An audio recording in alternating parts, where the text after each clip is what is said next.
नमस्कार, आप देख रहे हैं न्यूज CGNN नेटवर्क और आपके साथ मैं हूं सीमा। चलिए अब रुक कर लेते हैं छत्तीसगढ़ से जुड़े कुछ खास खबरों का। NDPS एक्ट के मामलों में जांच के दौरान बरते जाने वाली सावधानियों को लेकर 2 दिवसीय कार्यशाला का आयोजन किया गया।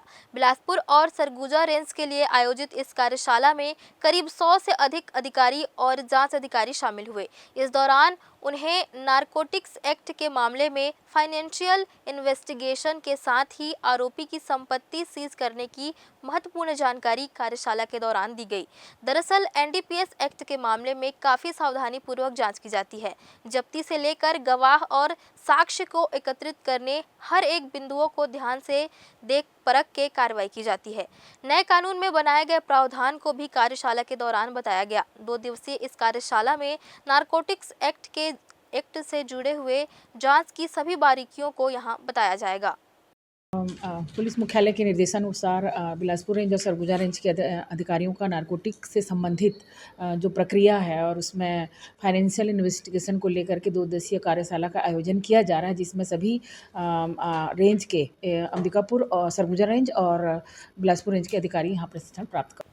छत्तीसगढ़ के मुख्यमंत्री विष्णुदेव साय बस्तर दशहरा के मुरिया दरबार कार्यक्रम में शामिल होने बस्तर पहुंचे। मां दंतेश्वरी एयरपोर्ट में भाजपा के कार्यकर्ता और पदाधिकारियों द्वारा आत्मीय स्वागत किया गया। इसके बाद मुख्यमंत्री सीधे जगदलपुर में बने नवनिर्मित बस्तर दशहरा सराय भवन का लोकार्पण किया और दंतेश्वरी मंदिर में माता का दर्शन कर आशीर्वाद प्राप्त कर राजमहल परिसर में राज परिवार सदस्यों से मुलाकात की। उसके बाद सिरहासार भवन में आयोजित बस्तर दशहरा के मुरिया दरबार कार्यक्रम में शामिल हुए। कार्यक्रम में मांझी मुखिया चालकी कोटवार पटेल मेंबरिन सहित गांव के प्रमुख मुखिया एवं दशहरा समिति से जुड़े सदस्यों ने अपनी अपनी मांगे रखी। मुख्यमंत्री ने सभी को गंभीरता पूर्वक सुना और उनकी मांगों पर यथोचित कार्य किया जाने का आश्वासन दिया। साथ ही माडिया सराय, जिसका प्रथम तल का निर्माण भाजपा के शासन में पूर्व मुख्यमंत्री रमन सिंह के कार्यकाल के दौरान किया गया था, उसे भी उन्नयन कर सेकंड फ्लोर के लिए 50 लाख रुपए की राशि स्वीकृत करने की घोषणा मंच से की गई। इस दौरान भाजपा प्रदेश अध्यक्ष किरण सिंह देव, बस्तर दशहरा पर्व समिति अध्यक्ष एवं सांसद महेश कश्यप, वन मंत्री केदार कश्यप, सांसद कांकेर भोजराज नाग, राज परिवार सदस्य कमलचंद भांजदेव सहित अनेक जनप्रतिनिधि और अधिकारी कर्मचारी मौजूद रहे। दशहरा पर्व की बहुत बहुत शुभकामनाएं, बधाई। बस्तर वासियों को बहुत बहुत बधाई, शुभकामनाएं। और आज हम लोगों का सौभाग्य है कि यहाँ पर जो विश्व प्रसिद्ध बस्तर दशहरा है, जो 75 दिनों तक चलता है, और उसके मुरिया दरबार में आज हम लोगों को शामिल होने का सौभाग्य मिला।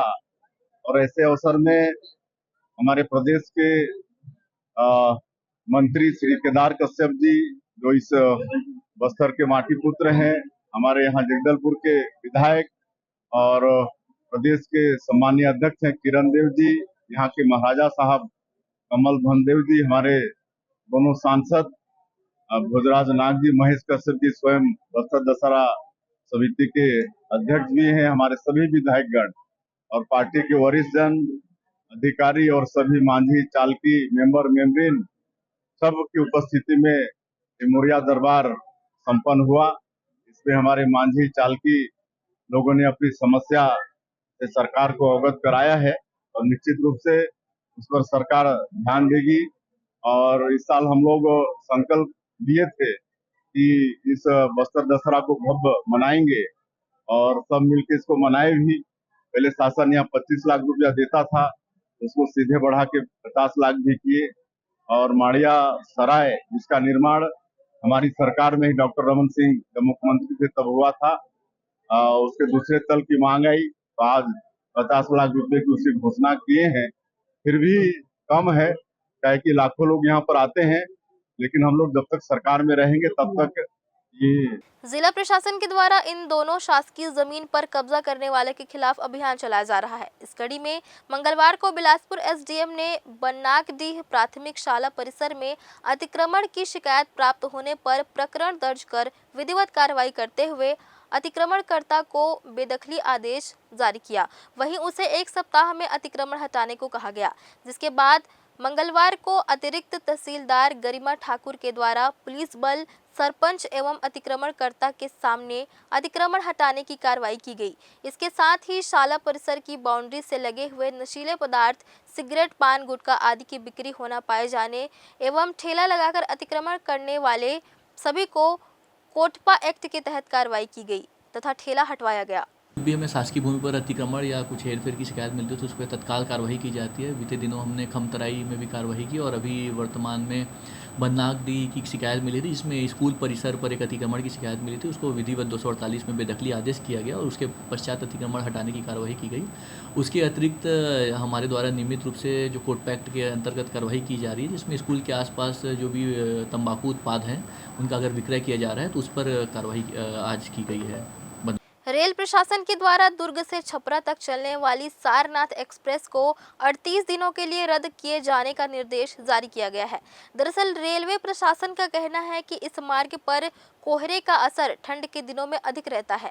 यही वजह है कि दिसंबर और जनवरी के दिनों में सारनाथ एक्सप्रेस को विभिन्न तारीखों को रद्द कर दिया जाएगा।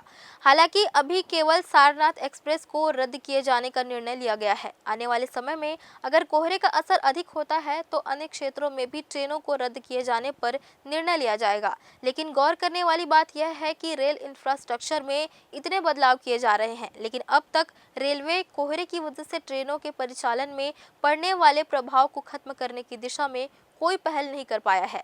यही वजह है कि आज भी ठंड के दिनों में कोहरे की वजह से ट्रेनें विलंब से चलती हैं या तो उन्हें रद्द करना पड़ता है। हालांकि पिछले कुछ समय पहले रेलवे ने तर्क दिया था कि कवच सिस्टम लगने के बाद यह समस्या पूरी तरह से खत्म हो जाएगी। बावजूद इसके कवच को रेलवे के द्वारा अभी अनुमति प्रदान की गई है, जिसे अमल में आने में अभी कुछ समय लगेगा। ऐसे में अभी कोहरे के दिनों में इसी तरह से ट्रेनों का परिचालन प्रभावित रहेगा। स्पीड तो कम पीछे वजह बताई जा रही है सर, और ये कब रद्द रहेगी? क्या इससे यात्रियों की असुविधा? ये सारनाथ एक्सप्रेस दिसंबर, जनवरी और फरवरी में इसके कुछ सर्विसेज कैंसिल किए, पूरी ट्रेन कैंसिल नहीं है। जैसे ये ट्रेन अलग अलग स्टेट से होके चलती है, छत्तीसगढ़ है, मध्य प्रदेश है, उत्तर प्रदेश है, बिहार है इसमें। और ये विंटर सीजन में इस एरिया में फॉग रहता है। फॉग की वजह से विजिबिलिटी कम हो जाती है और ट्रेन का संचालन अफेक्ट होता है। तो उसमें फिर ट्रेन का मूवमेंट अफेक्ट होने की वजह से उसको ये ट्रेन का कुछ दिनों का संचालन अभी तो सारनाथ वाला है। ओवर द पीरियड फॉग की कंडीशन और ये देख के हुए डिसीजन लिया जाता है, क्योंकि गाड़ियाँ बहुत लेट चलती है और ये फॉग की वजह से विजिबिलिटी ही मेन रीज़न है इसमें। फॉग ये कवच का इम्प्लीमेंटेशन अभी चालू हुआ है, वो हर जगह लगा नहीं है। और जैसे हमने पहले भी बताया था कि हमारे यहाँ नागपुर से झारसुगुड़ा लगेगा, ये अभी प्लानिंग स्टेज में है। जब ये लगेगा तो फॉग में भी इसका बेनिफिट मिलेगा और नॉर्मल टाइम में भी इसका कवच सिस्टम का बेनिफिट मिलेगा ये, लेकिन इसमें अभी कुछ टाइम और लगेगा। हर साल किसी न किसी राज्य में चुनाव की वजह से विकास कार्य में बाधा उत्पन्न होती है, जिसे देखते हुए अब केंद्र सरकार एक देश एक चुनाव की ओर बढ़ रही है। इसके लिए रामनाथ कोविंद की कमेटी ने एक देश एक चुनाव के लिए अपनी रिपोर्ट भी सौंप दी है, जिस पर उम्मीद की जा रही है कि जल्द ही कोई निर्णय लिया जाएगा। लेकिन छत्तीसगढ़ सरकार के द्वारा स्थानीय चुनाव पर इसे अमल में लाने की कोशिश हो रही है, जिसके मद्देनजर छत्तीसगढ़ में नगरीय निकाय और पंचायत के चुनाव एक साथ संपन्न होंगे, जिसके लिए छत्तीसगढ़ राज्य निर्वाचन आयोग के द्वारा पूरी रूपरेखा बनाकर छत्तीसगढ़ सरकार को सौंप दी गई है। सरकार अब इस पर निर्णय लेकर अधिसूचना जारी करेगी। उम्मीद की जा रही है कि नगरीय निकाय और पंचायत के चुनाव जनवरी महीने में संपन्न होंगे। मतदाता सूची के पुनः निरीक्षण और अन्य कार्यों को नवंबर के अंत तक पूरा करने का लक्ष्य रखा गया है। इसके बाद उम्मीद है कि नगरीय निकाय और पंचायत चुनाव के लिए अधिसूचना जारी कर दी जाए। हालांकि जनप्रतिनिधि भी मानते हैं कि नगरीय निकाय और पंचायत के चुनाव एक साथ होने से काफी फायदा होगा, क्योंकि बार बार आचार संहिता की आवश्यकता नहीं होगी और सरकार के राजस्व पर भी आर्थिक बोझ नहीं पड़ेगा। लेकिन देखना है कि जब सरकार इस पर निर्णय लेती है तो विपक्ष का क्या रुख रहता है। मैं समझता हूँ मेरे हिसाब से ये और लोगों के हिसाब से, देश के हिसाब से बहुत सही कदम है।